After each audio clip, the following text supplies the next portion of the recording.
다만 민영 아파트인 만큼 조건이 뭐 그렇게까지 까다롭진 않았을 텐데 이 까다롭지 않은 가운데서도 부적격이 났습니다.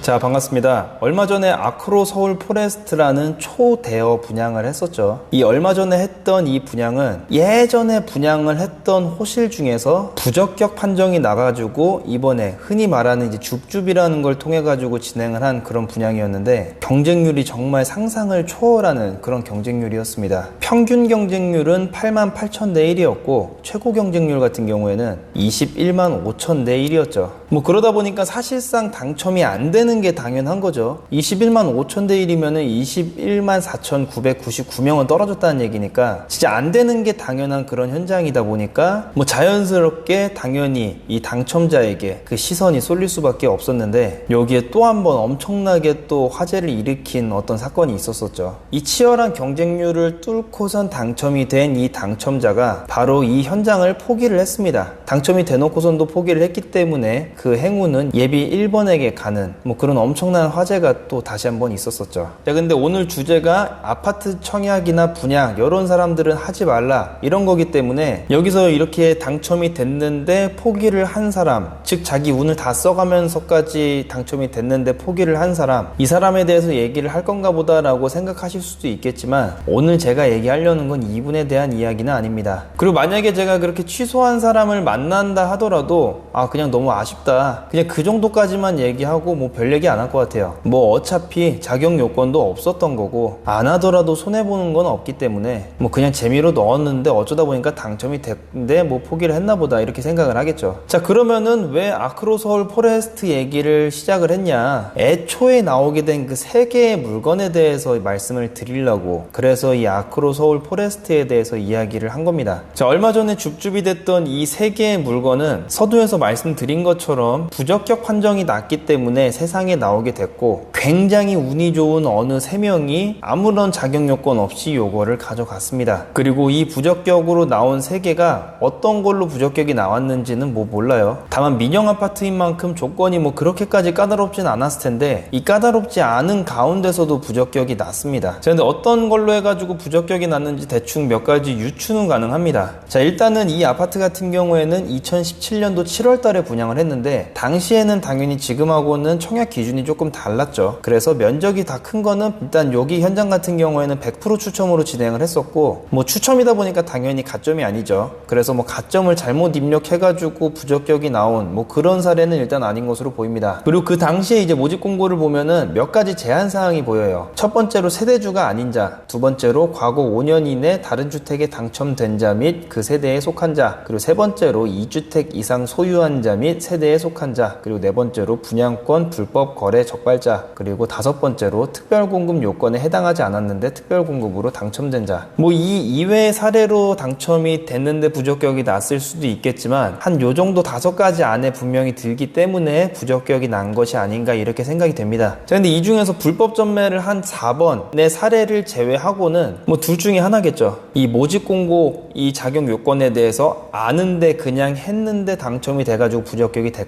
건지 아니면은 모집 공고 자체를 제대로 안 읽었거나 뭐 잘 몰라가지고 이렇게 부적격이 났던지 뭐 둘 중에 어떤 게 더 안타깝고 뭐 이런 경중은 없어요. 어차피 결과는 똑같이 그냥 부적격이 난 거기 때문에 그냥 둘 다 매우 안타까운 사례입니다. 그리고 단순하게 그냥 아유 안타깝네 이 정도로 끝나는 게 아니라 페널티를 받기 때문에 그러기 때문에 굳이 이렇게까지 제가 영상으로 찍는 겁니다. 자, 만약에 지금 당첨됐다가 부적격이 난 이 3명이 1주택자였다 그러면 요즘에 이제 워낙에 추천 물량이 없고 아파트에 새롭게 당첨될 확률 자체가 워낙에 적다 보니까 뭐 타격이 그렇게까지 크지는 않을 것 같은데 만약에 이 사람들이 무주택자였다 이러면 그 안타까움은 정말 엄청나게 커지죠. 자, 그럼 그 페널티가 뭐냐, 이제 여기에 대해서 한번 살펴보자면은 우선은 당첨과 동시에 이 청약 통장은 사라지죠. 그리고 그것뿐만 아니라 새롭게 통장을 만든다 하더라도 못 넣습니다. 왜냐하면 재당첨 제한기간이라는 게 있기 때문에 이제 넣지를 못하는 건데 심지어 이 기간이 늘었어요. 투기 과열지구나 아니면 분양가 상한제 주택 같은 경우에는 10년이고 조정대상 지역 같은 경우에는 7년입니다. 자, 그래서 만약에 무주택자가 요즘에 아파트 값이 계속 올라가고 내 지역구에서 별로 하는 것도 없기 때문에 급한 마음에 자격 요건이 되지도 않는데 그냥 넣었다. 그런데 덜컥 당첨이 돼버렸다. 그러면은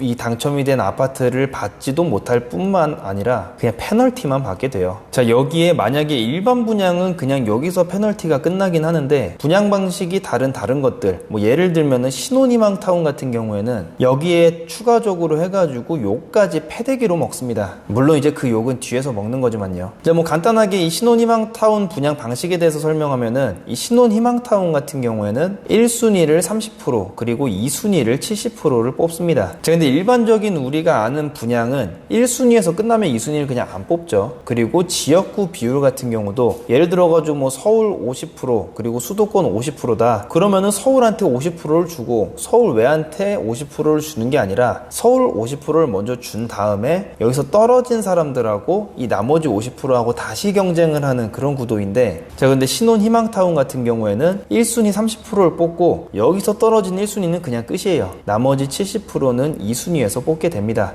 그런데 심지어 이 1순위에서 만약에 부적격이 났다. 그럼 이 물량이 이 1순위 상태로 남아있는 게 아니라 이 물량이 그대로 해가지고 그냥 2순위한테 가요. 그래서 만약에 아무런 부적격이 없는 현장 같은 경우에는 1순위 30, 2순위 70이지만 부적격이 만약에 1순위에서 10%가 났다. 그러면 1순위 20, 2순위 80%로 뽑게 돼요. 그렇게 되면은 당연히 원래 이제 자격 요건이 됐는데 떨어진 이 1순위 사람들은 온갖 저주를 할 겁니다. 자, 그렇게 되면은 그렇게 해서 부적격 난 사람은 청약 통장도 못 쓰고 아파트도 날라가고 욕은 욕대로 무지하게 먹고, 자, 이런 현상들이 이제 나오게 되기 때문에 꼭 모집 공고를 꼼꼼하게 보셔가지고 이 아파트 청약을 할 때 어떤 부적격이 나는 일을 좀 방지를 하셨으면 좋겠어요. 자, 제 영상의 댓글을 보면은 이제 많은 분들께서 모집 공고에 적혀 있는 내용인데도 불구하고 저한테 질문을 주시는 분들이 계세요. 뭐 모집 공고야 당연히 이제 뭐 못 찾을 수도 있고, 뭐 그러다 보니까 최근에는 제가 아예 이 모집 공고 링크까지 이 영상 설명란이라든지 댓글에 첨부를 해드립니다. 그리고 항상 마지막에 이제 말씀을 드리는데, 그럼에도 불구하고 이 모집 공고를 안 읽으시더라고요. 물론 이제 글자 자체가 워낙에 쬐끄맣고 그 다음에 내용이 방대하다 보니까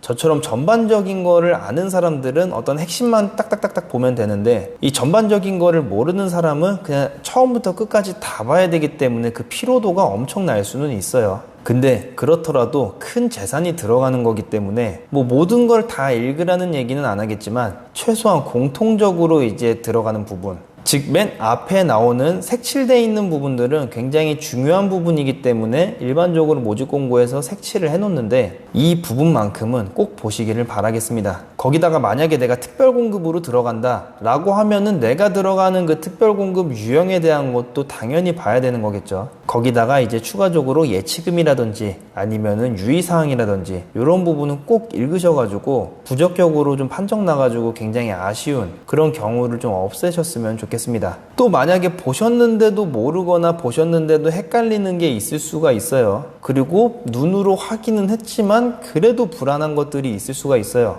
뭐 이런 부분이 있다면은 저한테 물어보셔도 좋기는 좋은데, 저 같은 경우에는 워낙에 많은 현장들을 이제 압축해서 설명을 드리는 거죠. 그리고 어떤 현장만 집중적으로 막 보고 이런 게 아니기 때문에 저도 사람인지라 당연히 헷갈릴 수가 있습니다. 그리고 잘못 말씀드릴 수도 있어요. 그렇기 때문에 해당 현장만 딱 집중적으로 하고 있는 이 모델하우스 직원들한테 전화를 하시는 것을 추천을 드리고, 그게 가장 위험 없이 할 수 있는 방법이라고 봅니다. 근데 제가 그 상담하는 곳에 전화번호를 넣을까라고 생각도 하기는 했었는데, 뭐 그렇게 되면 이제 많은 분들이 이거 광고 아니냐라고 이렇게 좀 생각을 하실 것 같기도 하고 해가지고 전화번호는 제가 굳이 넣지는 않겠지만, 항상 모집 공고를 보면 전화번호도 다 적혀 있어요. 그렇기 때문에 모집 공고를 꼭 꼼꼼히 보셔가지고 작은 실수 때문에 페널티를 먹는 일은 없었으면 좋겠습니다. 제 구독자분들만큼이라도요. 자, 오늘의 내용이 도움이 되셨다면 구독과 좋아요 그리고 알람 설정을 꼭 눌러주세요. 그리고 추가적으로